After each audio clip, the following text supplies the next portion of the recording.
Première vidéo. Première vidéo avec capture de caméra aussi, capture d'écran. Bien content de vous montrer ça.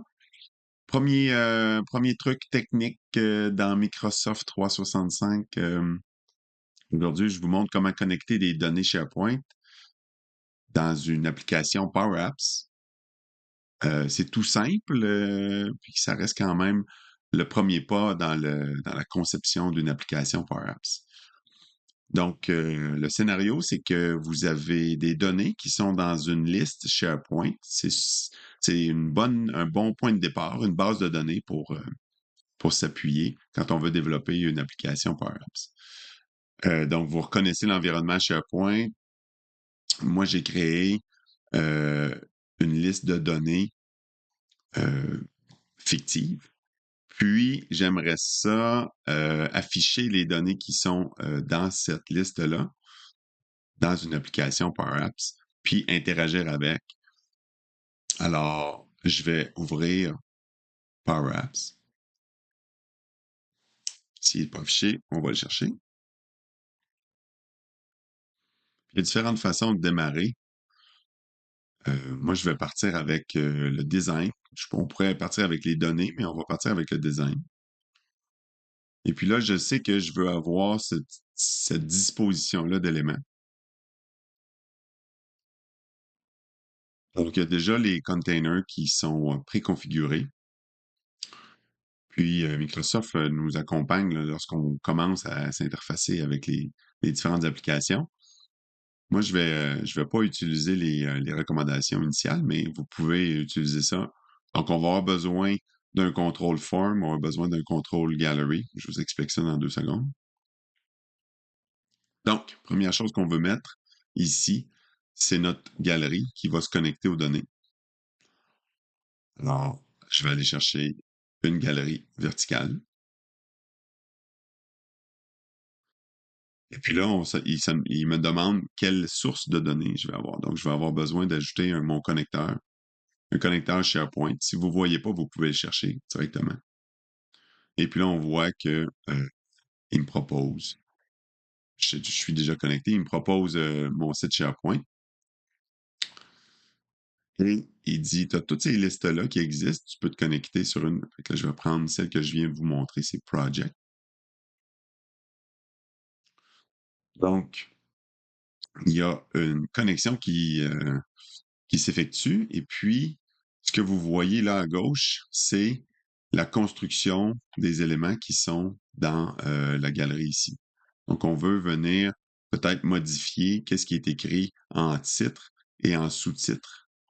Donc, le titre, je vais vouloir que ça soit écrit autre chose. Par exemple, on va choisir notre champ là-dedans. Donc, pour le titre, je vais vouloir que ça soit écrit le titre, puis en sous-titre, je vais vouloir écrire quel programme le projet appartient. Donc ici, le titre, ça va, c'est bon. Et puis, le sous-titre, je vais vouloir utiliser le programme. Donc, l'item, lorsqu'on fait le point, il nous donne les différents éléments que je peux écrire par la suite. Dans mon cas, je vais vouloir écrire programme parce que c'est le nom de la colonne. Et puis, puisque cette colonne-là est une colonne à choix multiple, donc il faut ajouter la propriété value. Une fois que ça c'est fait,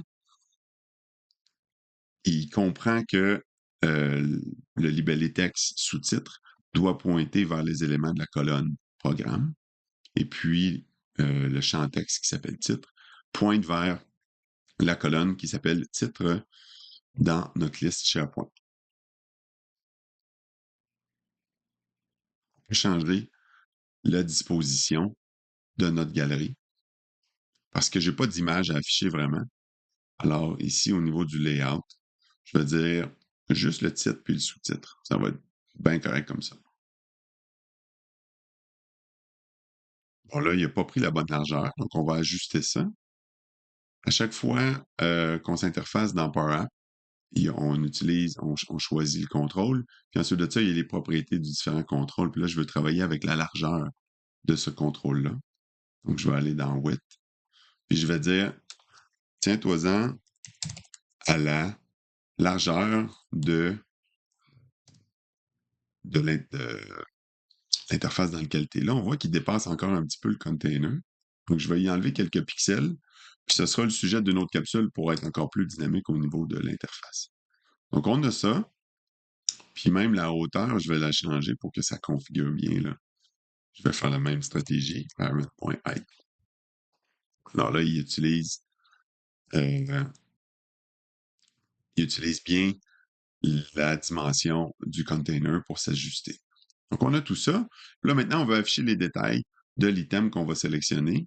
Donc, de ce côté-là, je vais ajouter un formulaire.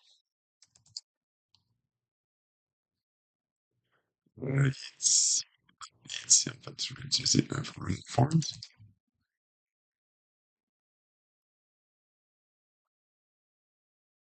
Je vais me connecter à la même source de données.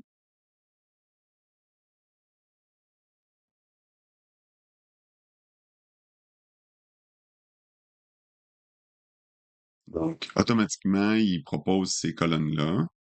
Et puis, je peux venir changer la disposition. Je vais mettre une colonne, par exemple. Donc là, j'ai l'ensemble des informations.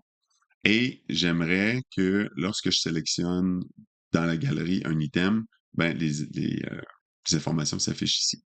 Donc, ce que je dois faire, c'est ici, dans la propriété, je suis dans le contrôle form.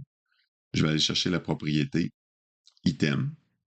Donc, l'item qui est affiché actuellement, ben, je vais faire référence à l'item qui est sélectionné dans la galerie. Donc, je dois pointer vers ma galerie 1.